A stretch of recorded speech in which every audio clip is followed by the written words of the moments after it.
부모라면 누구나 바라는 것이 있습니다. 우리 가족은 평생 함께 할 거야. 하지만 현실은 다릅니다. 자식이 크면 클수록 점점 연락이 줄어들고 명절에 얼굴 보는 것도 어려워집니다. 결국 부모는 한탄합니다. 내가 널 어떻게 키웠는데 이럴 수가 있니? 하지만 자식 입장에서는 속이 터집니다.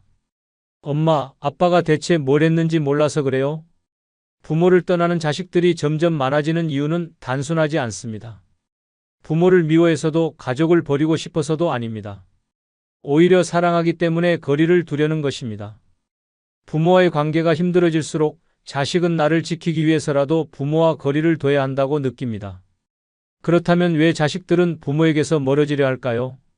부모가 의도하지 않았더라도 자식이 답답함을 느끼는 순간들이 있습니다. 지금부터 자식이 부모를 떠나고 싶어지는 7가지 이유를 낱낱이 파헤쳐 보겠습니다. 혹시라도 우리 애는 안 그래? 라고 생각하고 있다면 조용히 자식의 표정을 한번 살펴보세요. 어쩌면 이미 탈출 계획을 세우고 있을지도 모릅니다. 먼저 구독, 좋아요 누르시면 시작하겠습니다. 첫 번째는 부모의 숨막히는 간섭과 통제입니다. 부모의 사랑은 때때로 지나친 간섭으로 변질됩니다. 자식이 무엇을 먹는지, 누구를 만나는지, 어떤 옷을 입는지까지 세세하게 간섭하며 자신의 뜻대로 움직이길 강요하는 부모가 있습니다. 처음에는 다 널 위해 하는 말이야 라며 선의로 포장하지만 시간이 지나면 그 모든 것이 자식을 옭아매는 족쇄가 됩니다. 너 이 옷은 왜 입었니? 그런 친구는 만나지 마라. 취업은 그 회사가 아니고 이 회사로 해라.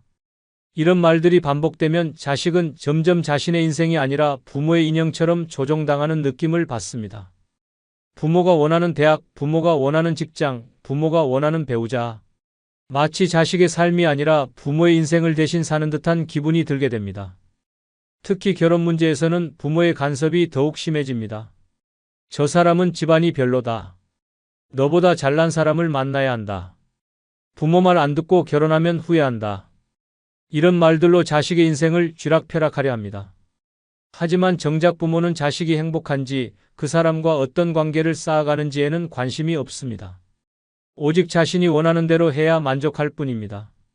이러한 간섭은 자식에게 심한 스트레스로 다가옵니다. 성인이 되어 독립적인 생활을 하고 싶어도 부모는 끊임없이 개입합니다. 연락이 없으면 왜 요즘 얼굴도 안 비추냐? 며 서운함을 드러내고 연락을 하면 뭐하고 사냐? 결혼은 언제 할 거냐? 돈은 얼마나 모았냐? 같은 질문으로 압박합니다. 마치 감시당하는 느낌이 들게 만드는 것입니다.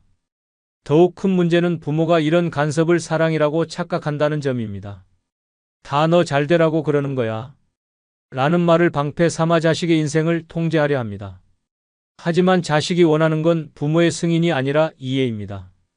자신의 선택을 존중해주고 잘못된 선택을 해도 그 길을 걸을 수 있도록 지켜봐 주는 것이 진정한 사랑입니다.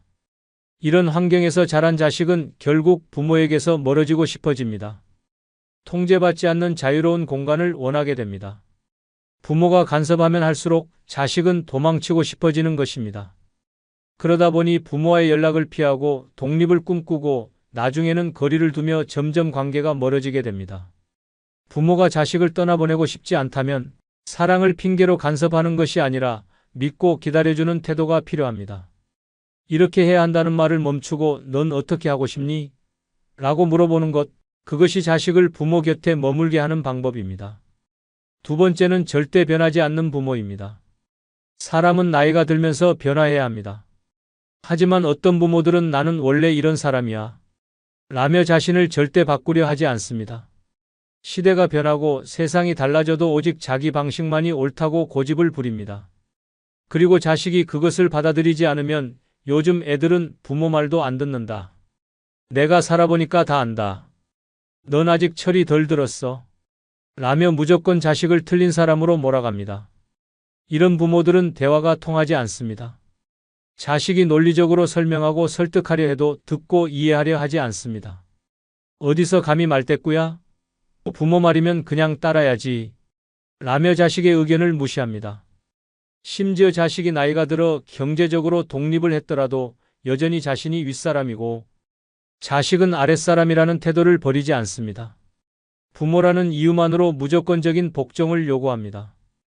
특히 사과를 모르는 부모들이 많습니다. 부모도 실수를 할 수 있고 잘못된 말을 할 수도 있습니다. 하지만 절대 인정하지 않습니다. 부모가 다 너 잘되라고 한 말이야. 내가 언제 그랬다고 그래? 내가 예민해서 그런 거야. 라며 오히려 자식을 탓합니다. 심지어 자식이 어릴 때 받은 상처를 이야기해도 그건 다 널 위해서 그런 거야. 너도 나중에 부모 돼 보면 알 거다. 라며 회피합니다. 부모가 변하지 않으면 자식은 점점 대화할 의지를 잃어버립니다. 어떤 이야기를 해도 결국 부모의 방식대로 끝나고 자신의 감정이나 생각은 존중받지 못한다는 걸 깨닫게 됩니다. 그래서 점점 부모와 거리를 두게 되고 결국엔 대화 자체를 포기하게 됩니다. 처음에는 죄책감이 들지만 시간이 지나면 오히려 그게 마음이 편하다는 걸 깨닫게 됩니다. 또한 이런 부모들은 자식의 변화를 받아들이지 않습니다.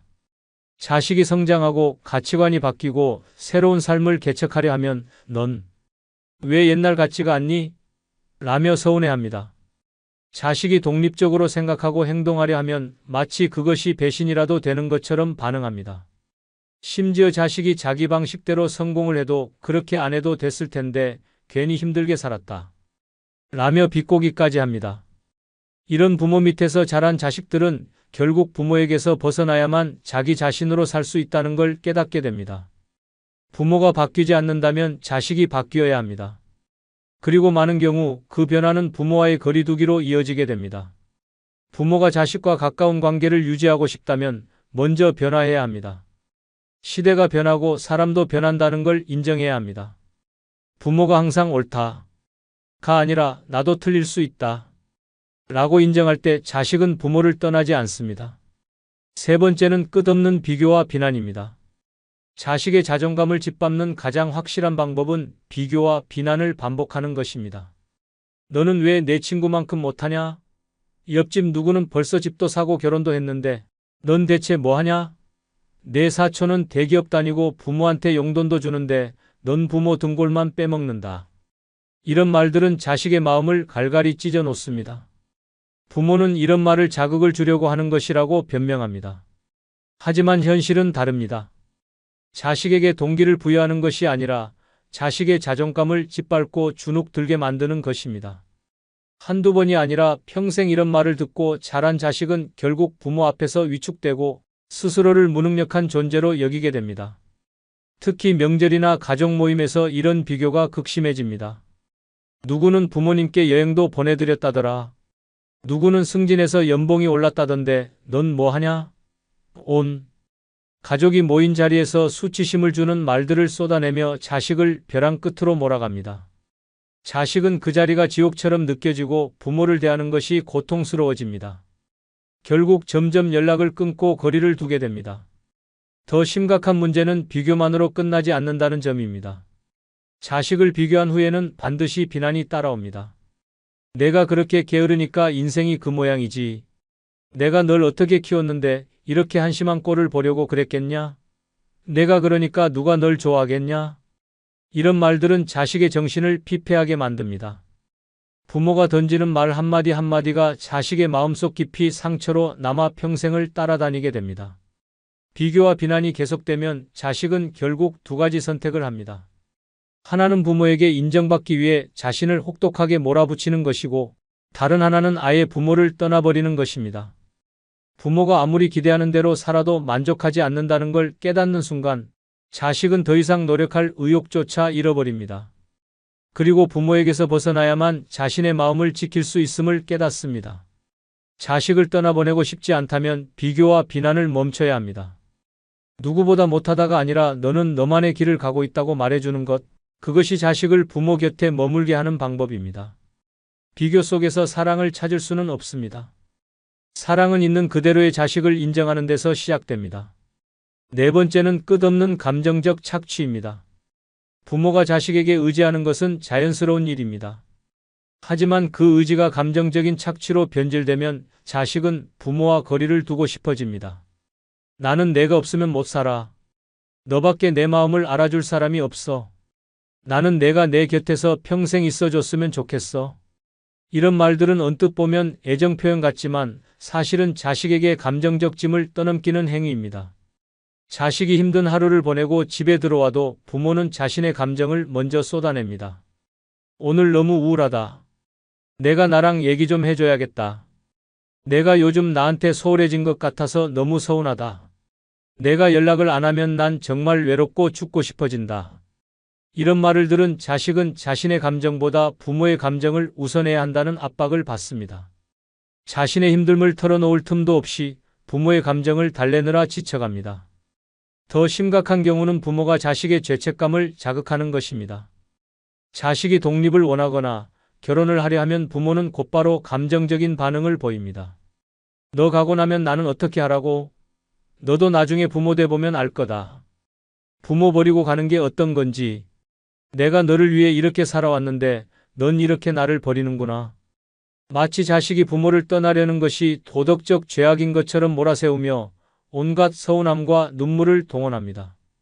이러한 감정적 착취는 자식에게 엄청난 부담이 됩니다. 부모의 기분을 맞추기 위해 자신의 감정을 억누르고 부모가 불행해질까봐 자신의 행복을 포기해야 한다는 생각이 들게 만듭니다. 하지만 그런 희생이 계속되면 결국 자식은 지쳐버리고 부모와 거리를 두는 것이 유일한 탈출구라고 느끼게 됩니다. 감정적 착취를 하는 부모의 가장 큰 문제는 스스로 이를 인식하지 못한다는 점입니다.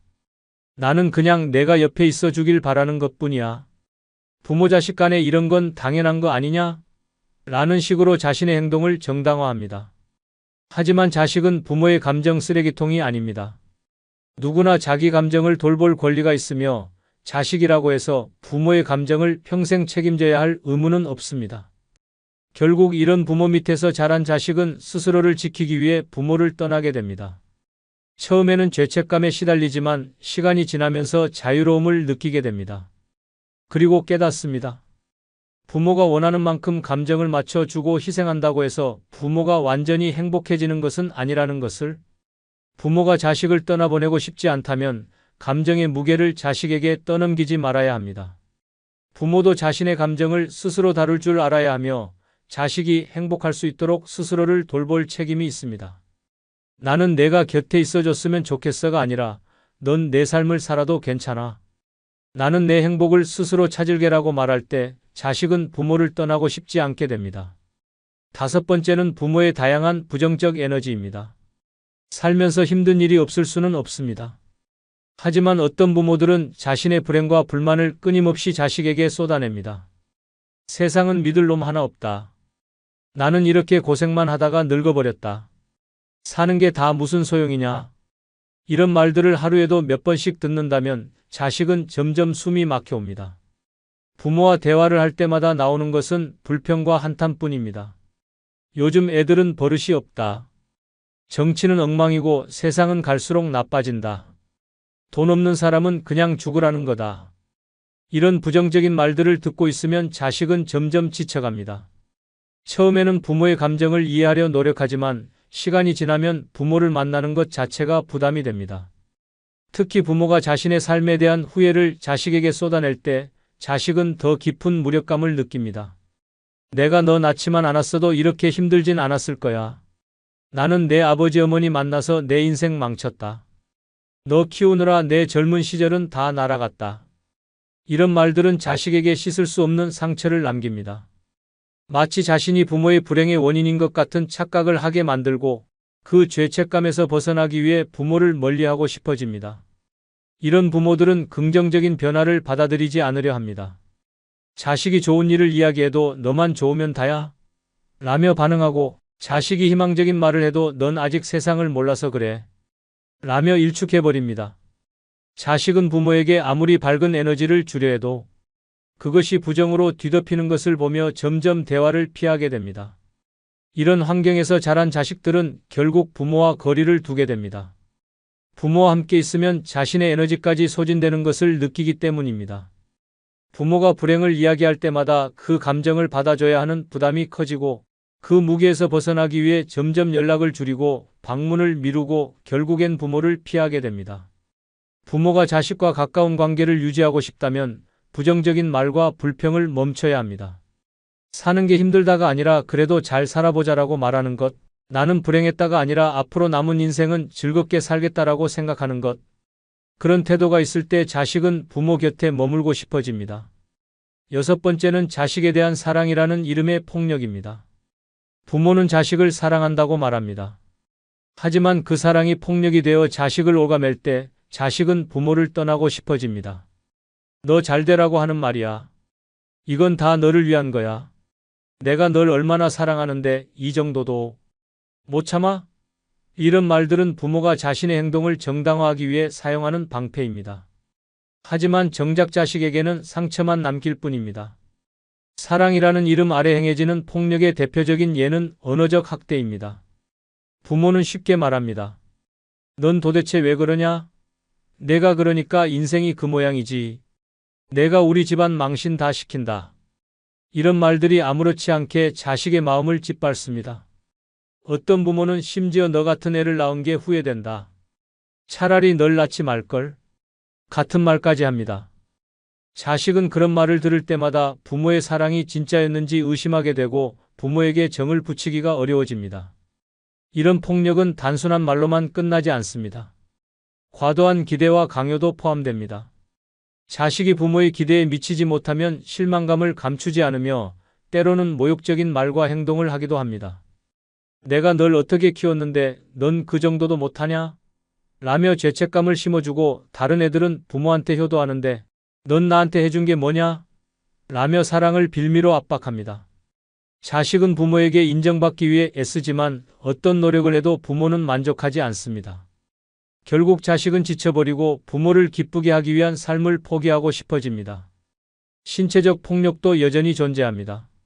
나이가 들어도 부모의 손찌검과 폭언을 겪는 자식들이 있습니다. 맞을 짓을 했으니까 맞은 거야. 부모가 훈육하는데 무슨 문제가 있냐? 라는 말로 정당화하지만 폭력은 어떤 이유로든 정당화될 수 없습니다. 어린 시절의 폭력적인 기억은 시간이 지나도 사라지지 않으며 성인이 되어서도 부모를 두려워하게 만듭니다. 결국 자식은 스스로를 지키기 위해 부모를 떠나게 됩니다. 사랑은 강요하는 것이 아닙니다. 사랑은 자식이 부모 곁에서 편안함을 느끼고 스스로 찾아오고 싶게 만드는 힘이 있어야 합니다. 하지만 부모가 사랑이라는 이유로 자식을 옭아매고 조종하려 하면 그 관계는 결국 깨어지고 맙니다. 이건 다 널 위한 거야 라는 말이 아니라 내가 행복하면 나도 행복하다라고 말할 수 있을 때 자식은 부모를 떠나지 않습니다. 일곱 번째는 자식의 인생을 자신의 만족을 위해 이용함입니다. 부모는 자식을 사랑한다고 말하지만 때로는 그 사랑이 이기적인 욕망으로 변질됩니다. 어떤 부모들은 자식을 하나의 독립된 존재로 보지 않고 자신의 기대를 채우기 위한 도구처럼 여깁니다.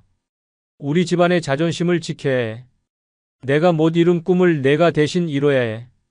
부모 체면 좀 생각해라. 이런 말들 속에는 자식을 위한 배려가 아니라 부모 자신의 만족과 욕망이 숨어 있습니다. 자식의 진로 선택에서부터 시작됩니다. 부모는 너 하고 싶은 대로 해. 라고 말하면서도 정작 자식이 자신이 원하는 길을 선택하려 하면 단호하게 반대합니다. 그거에서 뭐 먹고 살래? 주변에 창피해서 말을 못하겠다. 우리 집안에서 그런 일 하는 사람 없다. 부모가 원하는 대학, 부모가 원하는 직업, 부모가 원하는 인생을 따르지 않으면 자식은 부모에게 인정받을 수 없습니다. 결혼 문제에서도 이런 문제는 더욱 심각해집니다. 부모는 자식의 행복보다 자신의 체면과 만족을 우선합니다. 집안에 흠이 될 만한 사람은 안 된다. 내가 친척들한테 얼굴 들고 다니려면 내가 괜찮은 사람 만나야 한다. 우리 가문에 걸맞은 결혼을 해야 한다. 자식이 진정으로 사랑하는 사람이 있어도 부모의 기준에 맞지 않으면 반대부터 합니다. 그 과정에서 자식의 감정과 행복은 철저히 무시됩니다. 부모의 기대에 맞추지 못하면 자식은 비난을 받습니다. 내가 널 어떻게 키웠는데 너는 부모 속만 썩인다. 넌 우리 집안 수치야. 차라리 낳지 말 걸 그랬다. 부모는 자식이 자신의 기대에 부응하지 않으면 마치 큰 죄를 지은 것처럼 몰아세웁니다. 부모가 원하는 대로 살지 않으면 사랑받을 자격이 없다는 듯한 태도를 보입니다. 심지어 부모의 노후까지 자식이 책임져야 한다고 생각하는 경우도 많습니다. 우리는 널 위해 평생을 희생했으니 이제는 내가 갚아야지. 부모가 힘든데 자식이 외면하면 되겠냐? 자식이 아무리 최선을 다해도 부모의 기대를 만족시키기는 어렵습니다. 부모의 욕심은 끝이 없고 자식이 아무리 노력해도 그 정도로는 부족하다. 라는 말만 돌아올 뿐입니다. 이런 부모 밑에서 자란 자식은 결국 부모와 거리를 두게 됩니다. 처음에는 부모를 만족시키기 위해 노력하지만 결국에는 자신의 인생이 부모의 욕망을 채우는 도구로 전락했다는 것을 깨닫게 됩니다. 그리고 더 이상 자신의 삶을 빼앗기고 싶지 않아지면서 부모에게서 멀어지기로 결심합니다. 부모가 자식과 건강한 관계를 유지하고 싶다면 자식을 자신의 욕망을 이루기 위한 수단으로 삼아서는 안 됩니다. 내 기대를 저버리지 마라. 가 아니라 내가 원하는 삶을 살아라. 라고 말해줄 때 자식은 부모를 떠나고 싶지 않게 됩니다. 사실 자식들은 부모를 미워하지 않습니다. 다만 부모가 자신을 이해하지 않는다고 느끼는 순간 지쳐버릴 뿐입니다. 자식이 평생 곁에 머물기를 바란다면 부모도 변해야 합니다. 내가 널 위해 이렇게 희생했는데 라는 말 대신 내가 행복했으면 좋겠다. 라고 말할 때 자식은 부모를 떠나고 싶지 않아집니다. 부모와 자식 사이에도 적당한 거리가 필요합니다. 너무 멀어져서 남처럼 지내는 것도 슬프지만 너무 가까워서 숨이 막히는 것도 고통입니다. 가장 좋은 관계는 서로를 존중하며 언제든 돌아올 수 있는 관계입니다. 자식이 멀어지는 이유를 이해하고 조금씩 변화해 간다면 어느 날 자식이 먼저 연락해 올지도 모릅니다. 엄마, 아빠, 같이 밥 먹어요. 다시 한번 좋아요, 구독 부탁드립니다. 감사합니다. 혹시 요즘 부쩍 외롭다고 느끼지는 않습니까? 노년이 되면 외로움이 조용히 스며듭니다. 젊었을 때는 가족과 일에 치여 외로움을 느낄 틈조차 없었지만 나이가 들수록 주변은 점점 더 조용해지고 연락 오던 사람들은 뜸해지며 문득 거울을 보면 혼자가 된 자신을 발견하게 됩니다. 그 순간 깊고도 처절한 외로움이 시작됩니다. 문제는 대부분의 사람들이 이 외로움을 해결하는 방법을 모른다는 것입니다. 자식에게 의지하려 하고 친구에게 기대려 하지만 결국 남는 것은 더 깊어진 허무함뿐입니다.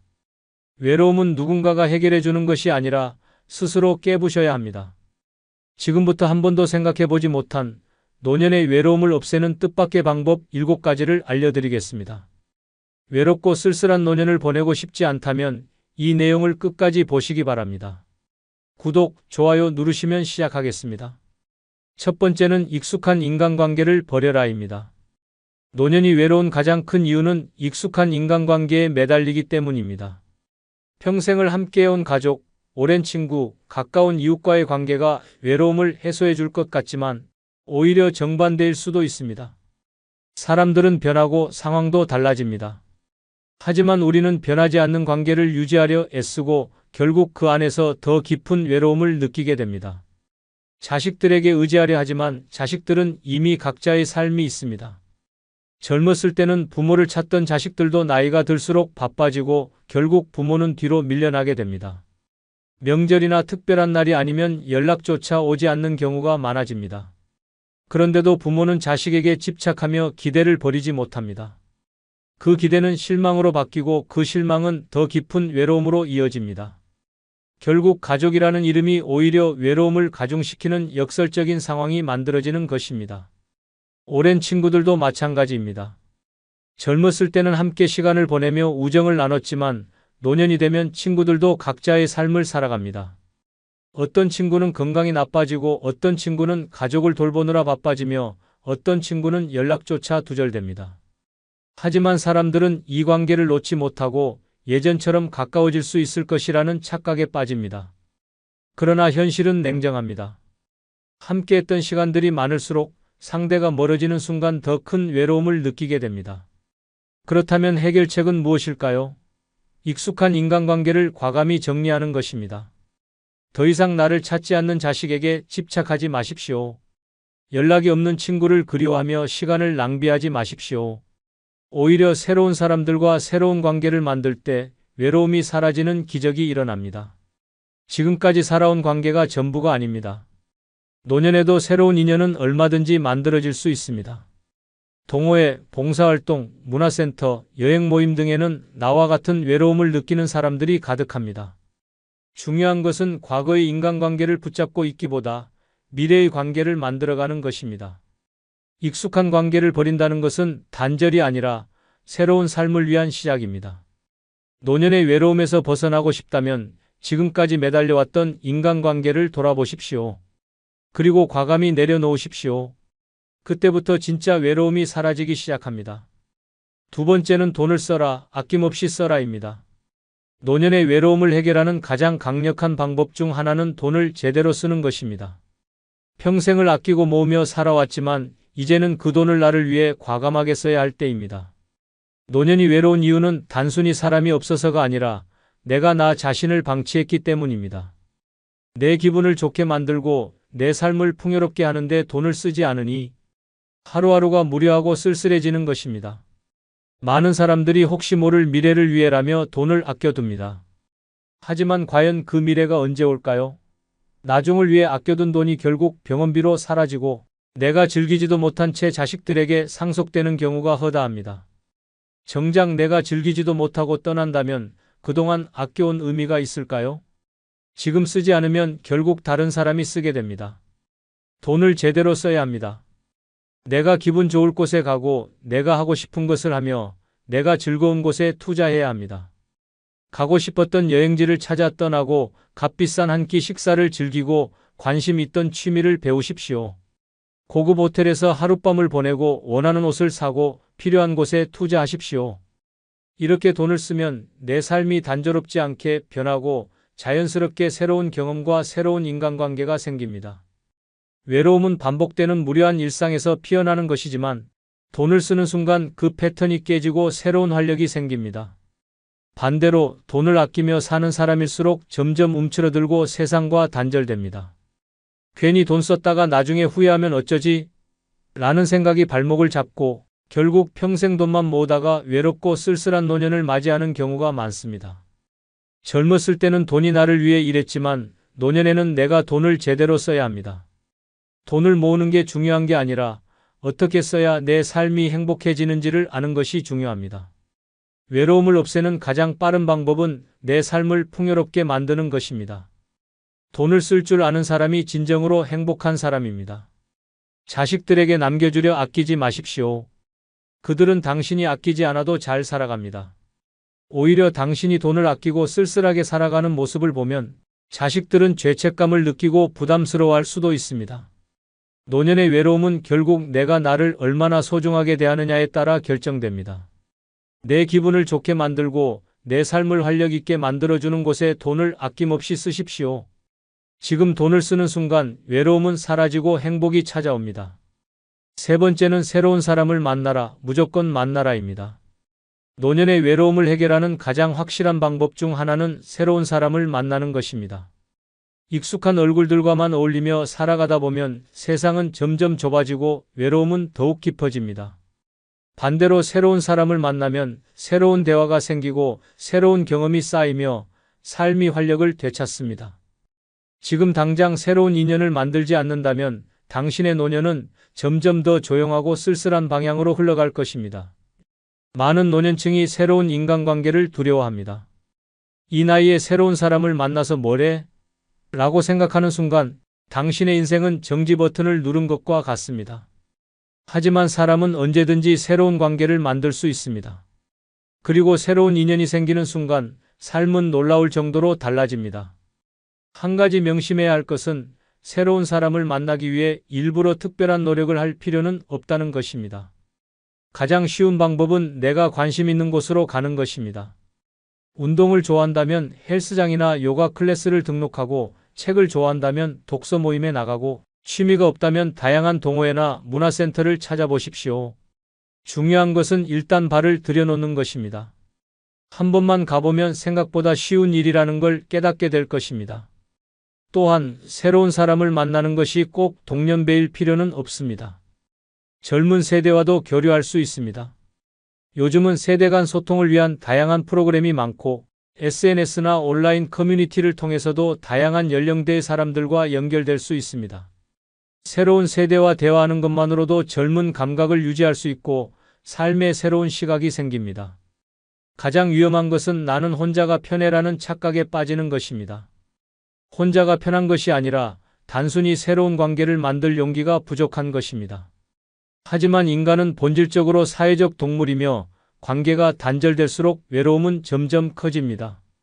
혼자가 편하다고 말하는 사람도 막상 새로운 인연이 생기면 왜 진작 이렇게 하지 않았을까? 라고 후회하는 경우가 많습니다. 외로움을 피하려면 무조건 새로운 사람을 만나야 합니다. 혼자 지내는 시간이 길어질수록 외로움은 깊어지고 우울함이 따라옵니다. 지금 당장 내가 할 수 있는 작은 변화부터 시작하십시오. 새로운 사람을 만나고 새로운 관계를 만들고 새로운 세상에 발을 들여놓으십시오. 그 순간 노년의 외로움은 사라지고 삶은 다시 활력을 찾을 것입니다. 네 번째는 집에서 나와라, 무조건 나와라입니다. 노년의 외로움을 가장 심하게 느끼는 사람들의 공통점이 있다. 집에만 틀어박혀 있다는 것이다. 하루 종일 TV만 보고 스마트폰만 만지작거리며 침대에 누워 시간을 때우는 생활을 반복하다 보면 외로움은 점점 깊어진다. 사람을 만나지도 않고 새로운 자극도 없이 같은 공간에서 같은 루틴을 반복하면 당연히 외로울 수밖에 없다. 그런데도 많은 사람들은 나갈 곳이 없다, 만날 사람이 없다라는 핑계를 대며 스스로를 집 안에 가둔다. 이것이야말로 노년을 지옥으로 만드는 가장 위험한 습관이다.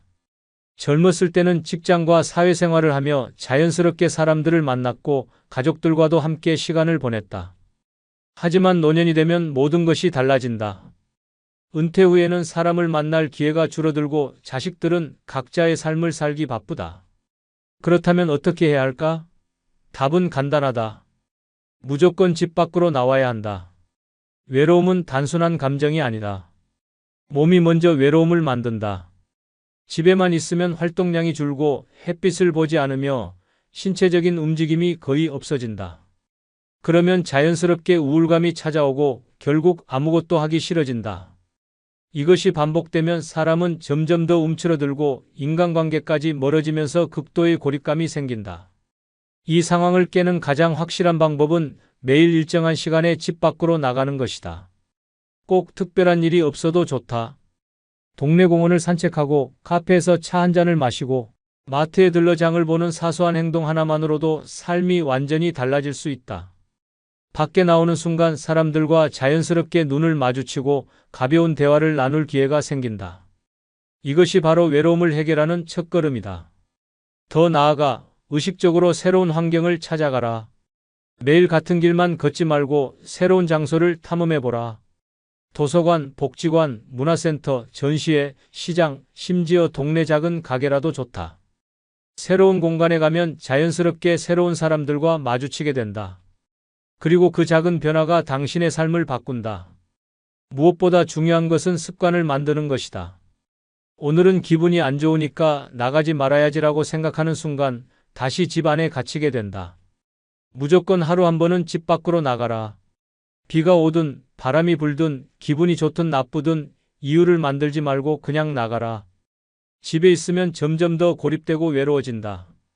하지만 밖으로 나오는 순간 세상은 당신을 반겨줄 것이다. 외로움을 없애고 싶다면 지금 당장 집 밖으로 나가라. 노년의 삶이 완전히 달라질 것이다. 다섯 번째는 무조건 새로운 것을 배워라. 입니다. 노년의 외로움을 극복하는 가장 강력한 방법 중 하나는 새로운 것을 배우는 것이다. 사람은 멈추는 순간부터 외로움을 느낀다. 새로운 경험이 없고 똑같은 일상만 반복되면 결국 삶은 무료해지고 고립된다. 하지만 반대로 배움이 있는 사람은 외롭지 않다. 배우는 순간 새로운 사람을 만나고 새로운 대화가 생기며 삶의 활력이 되살아난다. 결국 외로운 사람과 외롭지 않은 사람의 차이는 배우느냐, 배우지 않느냐의 차이다. 많은 노년층이 새로운 것을 배우는 것에 소극적이다. 이 나이에 뭘 배워? 배운다고 해서 뭐가 달라지겠어? 라고 생각하는 순간 인생은 그대로 정지해버린다. 하지만 배움을 시작하는 순간 생각이 달라진다. 새로운 것을 배우는 것은 단순히 지식을 쌓는 것이 아니라 내 삶을 바꾸는 행위이다. 예를 들어 스마트폰 사용법을 배우는 것만으로도 세상과의 연결고리가 달라진다. SNS를 활용하면 새로운 사람들과 쉽게 소통할 수 있고 유튜브를 통해 다양한 정보와 지식을 얻을 수 있으며 온라인 모임에 참여하며 활동 반경을 넓힐 수도 있다. 스마트폰을 모른다고 외면하는 순간 세상과의 연결이 끊어지고 고립이 시작된다. 하지만 배우는 순간 새로운 세상이 열리게 된다. 또한 취미 활동을 배우는 것도 외로움을 없애는 강력한 방법이다. 그림을 배우면 미술관에 가고 싶어지고 악기를 배우면 연주 모임을 찾게 된다. 운동을 배우면 건강도 좋아지고 새로운 사람들과의 만남도 자연스럽게 이어진다. 중요한 것은 관심 있는 분야를 찾고 그것을 깊이 파고드는 것이다. 배우기 시작하면 인생에 새로운 목표가 생기고 더 이상 외로울 틈이 없어진다. 더 나아가 배움은 자존감을 높인다. 나이가 들수록 사람들은 나는 이제 늙었어. 이제 새로운 건 어렵겠지라는 생각을 하며 스스로를 한계에 가둔다. 하지만 새로운 것을 배우면 나도 할 수 있다는 자신감이 생기고 그 자신감이 삶을 긍정적으로 바꾼다. 배우는 사람은 젊어지고 배움을 멈춘 사람은 늙어간다. 외로움을 극복하는 방법은 멀리 있지 않다. 새로운 것을 배우면 새로운 사람을 만나고 새로운 목표가 생기며 새로운 삶이 시작된다. 배움을 멈추는 순간 외로움이 시작되지만 배우는 순간 외로움은 사라진다. 지금 당장 배우고 싶은 것을 찾아 시작해보라. 그 순간 당신의 노년은 완전히 달라질 것이다. 6번째는 절대 도움받으려 하지 마라. 오히려 베풀어라. 입니다. 노년의 외로운 가장 큰 이유 중 하나는 받는 것에 익숙해져 있기 때문이다. 우리는 젊었을 때부터 누군가에게 기대고 누군가가 나를 챙겨주기를 바라는 삶을 살아왔다. 하지만 노년에는 이 방식이 통하지 않는다. 자식들이 예전처럼 부모를 챙기지 않고 친구들도 각자의 삶을 살기 바쁘다. 하지만 우리는 여전히 누군가가 나를 신경 써 주길 바라며 기대가 무너질 때마다 더 깊은 외로움에 빠진다. 외로움을 극복하는 강력한 방법은 단 하나다. 기대하지 말고 오히려 베푸는 사람이 되어라.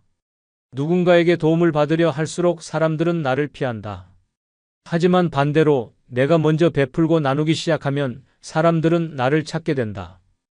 결국 외로운 사람과 외롭지 않은 사람의 차이는 받으려 하느냐, 주려 하느냐의 차이다. 한번 생각해보라. 주변에서 나 힘드니까 좀 도와줘. 왜 연락 안 해? 라고 말하는 사람과 도움이 필요하면 언제든 말해. 이거 내가 좋아할 것 같아서 준비했어 라고 말하는 사람 중 누가 더 매력적인가? 사람들은 도움을 요청하는 사람보다 도움을 주는 사람에게 더 끌리게 되어 있다. 도움을 주는 사람에게는 자연스럽게 사람들이 모이고 결국 그는 외로움을 느낄 틈이 없다. 노년에 베푼다는 것은 절대 거창한 일이 아니다. 작은 일부터 시작하면 된다. 길에서 만난 사람에게 따뜻한 인사를 건네고 옆집 이웃에게 작은 선물을 전하고 어려운 사람에게 손을 내밀어라. 지역사회에서 봉사활동을 하거나 동네 아이들에게 지식을 나누거나 후배들에게 인생의 경험을 이야기해 주는 것도 좋은 방법이다. 이런 사소한 행동들이 쌓이면 내 주변에 점점 더 많은 사람들이 모이게 된다. 무엇보다 베푸는 행위는 나 자신을 위한 것이기도 하다. 누군가를 도와줄 때 우리는 내가 아직 가치 있는 존재라는 느낌을 받는다.